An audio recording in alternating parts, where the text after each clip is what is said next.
নমস্কার বন্ধুরা, আমার চ্যানেলে আপনাদের স্বাগত জানাই। আজকে আমি কলমি শাকের একটা রেসিপি নিয়ে চলে এসেছি। কলমি শাক খুবই উপকারী, আমরা সবাই কলমি শাক প্রচণ্ড উপকারী, আমরা সবাই জানি, আর খেতেও খুব ভালো। কলমি শাক ভাজা তো সবাই খায়, এই রেসিপিটা একটু অন্যরকম। কেন আমি 2 বাটি কলমি শাক নিয়েছি, আর এক বাটির মানে ছোটো বাটির আর কি, এটা বাটিটা একটু বড়, ছোটো বাটির 1 বাটি আমি মসুর ডাল নিয়েছি। নিয়ে এটাকে খুব ভালো করে ধুয়ে আগে ভিজিয়ে রেখে দিচ্ছি কিছুক্ষণের জন্য। তারপর জল ঝরিয়ে এটা ডালটা রেখে দেবো। আর এদিকে কলমি শাকগুলো ধুয়েও কাটতে পারেন, ধুয়ে কাটলে ভালো হয়। তো বেছে নিয়ে ধুয়ে তারপরে কেটে নিতে পারেন। এটা বড় বড় করে কাটতে হবে, মানে আমরা শাক ভাজার জন্য খুব ছোট করে কাটি সেরকম নয়, এটা একটু বড় করে কাটতে হবে।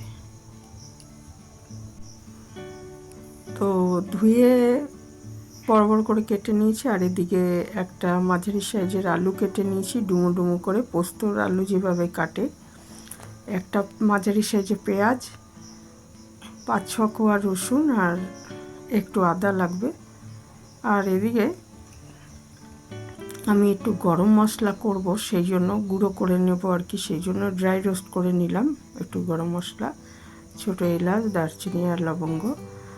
আর তারপর ওই কড়াইতেই 2 চামচ সর্ষের তেল দিয়ে, রান্নাটা সাদা তেলও করতে পারেন, সর্ষের তেল দিয়ে আমি আলুগুলো আগে ভালো মতো ভেজে নিচ্ছি নুন আর হলুদ দিয়ে। একটু নুন আর হলুদ দিয়ে একটু ভালো মতো ভেজে নিচ্ছি, ভেজে রেখে দেবো। এখানে আমি শুধু আলু দিয়েছি, ইচ্ছে করলে আলু আর কুমড়ো দুটোই দিতে পারেন, তাহলেও খুব ভালো লাগবে খেতে। আমি শুধু আলু দিয়েই করেছি।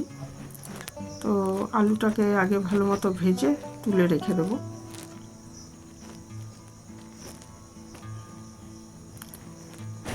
তারপর ওই তেলের মধ্যেই আমি 2টো শুকনো লঙ্কা ফোড়ন দিয়ে দিলাম।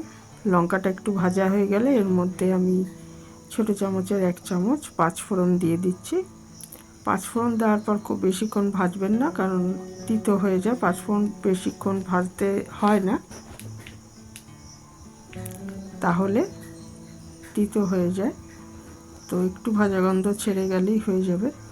আর ওইদিকে মাঝারি সাইজের যে পেঁয়াজটা নিয়েছিলাম, ওটা ছোট ছোট করে কেটে রেখেছিলাম, ওটা আর 2টো কাঁচা লঙ্কা টুকরো করে রেখেছিলাম, সেগুলো দিয়ে দিলাম এর মধ্যে, দিয়ে ভালো করে ভেজে নিচ্ছি। আর রসুন আর আদা এটা একটু বেটে নিয়েছি। পেঁয়াজটা আর কাঁচা লঙ্কাটা একটু ভাজা হয়ে গেলে এর মধ্যে আমি আদা বাটা আর রসুন বাটাটা দিয়ে দেবো।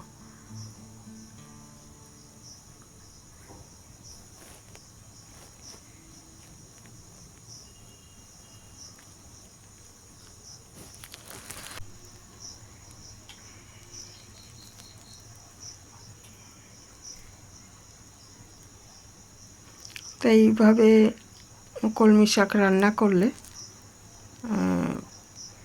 যারা খেতে চায় না চট করে, তারাও খেয়ে নেবে। আবার একটু নুন দিয়ে দিলাম, দিয়ে যে মসুর ডালটা ধুয়ে ভিজিয়ে রেখেছিলাম সেটা জল ঝরিয়ে রেখেছিলাম, পরে জল ঝরিয়ে নিয়েছি, নিয়ে এটাকে এর মধ্যে দিয়ে মসুর ডালটা দিয়ে ভেজে নিচ্ছি।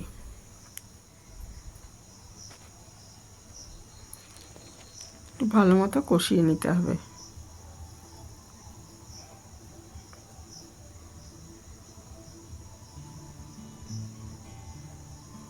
তো এতক্ষণে আপনারা বুঝেই গেছেন যেটা একটা কলমি শাকের চচ্চড়ির মতো বানাবো।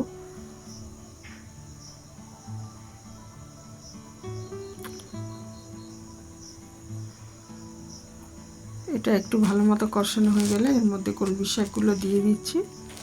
এটা খুব সহজেই রান্না হয়ে যাবে, খুব বেশি সময়ও লাগবে না, আর খুবই পুষ্টিকর একটা রেসিপি, অবশ্যই করে দেখবেন একবার। শাকগুলো দিয়ে ভালো মতো নেড়ে চেড়ে ঢাকা দিয়ে 4-5 মিনিট আগে একটু রান্না করে নেব মিডিয়াম আঁচে, তাহলে কি হবে, এগুলো একটু নরম হয়ে যাবে।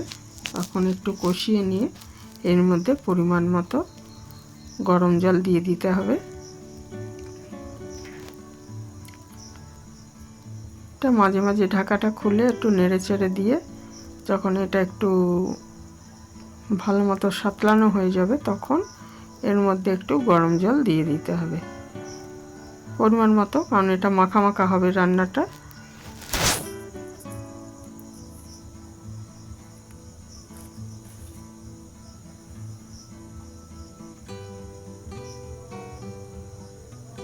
দেখুন অনেক কমে এসছে, ঢেকে রান্না করার ফলে অনেকটা কমে এসছে। এরপরে এর মধ্যে আমি ভাজা আলুগুলো দিয়ে দিলাম। ভাজা আলুগুলো দেওয়ার পর যারা এর মধ্যে কুমড়ো দেবেন তারা এই সময় কুমড়োটাও দিয়ে দেবেন, কুমড়ো ভাজাটা দিয়ে ভালো করে নাড়াচাড়া করে এর মধ্যে একটু গরম জল দিয়ে ঢাকা দিয়ে একটু রান্না করে নিতে হবে। আর এর মধ্যে সামান্য একটু চিনি দিয়ে দেবেন, কারণ চচ্চড়ি জাতীয় জিনিসে একটু চিনি দিলে স্বাদ ওঠে। ছোট এক চামচ বা হাফ চামচ চিনি এর মধ্যে দিয়ে দেবেন, তাহলে টেস্টটা ভালো হবে আর কি।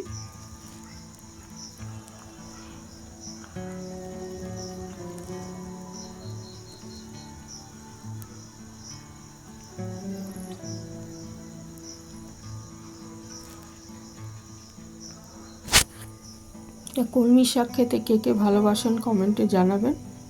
আমাদের বাড়িতে সবাই পছন্দ করে কলমি শাক, তবে সাধারণত ভাজাই খাওয়া হয়। এটা আমি একটু অন্যরকমভাবে করেছি, চচ্চড়ির মতো করেছি।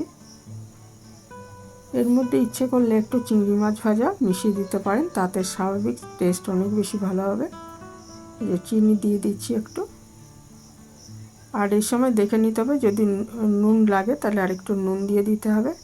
তারপরে এটা ঢাকা দিয়ে মিনিট 5 রান্না করে যখন এই আলুটাও সেদ্ধ হয়ে যাবে তখন এর মধ্যে যে গরম মশলাগুলো ড্রাই রোস্ট করে গুঁড়ো করে রেখেছি সেইটা আমি দিয়ে দিলাম, দিয়ে ভালো করে মিশিয়ে দেবো।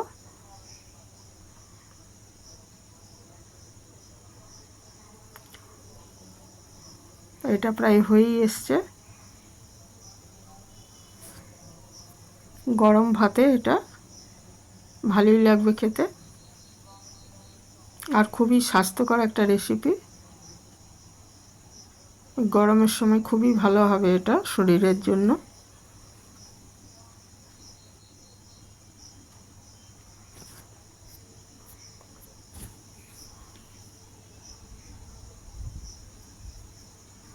তো রান্নাটা হয়ে গেছে, এবার ঢাকা দিয়ে আমি মিনিট 5 রেখে দেব। গ্যাসটা বন্ধ করে ওভেনের উপর মিনিট, তাহলে এটা তৈরি হয়ে যাবে। এইখানেই শেষ করলাম। ভালো থাকবেন সবাই।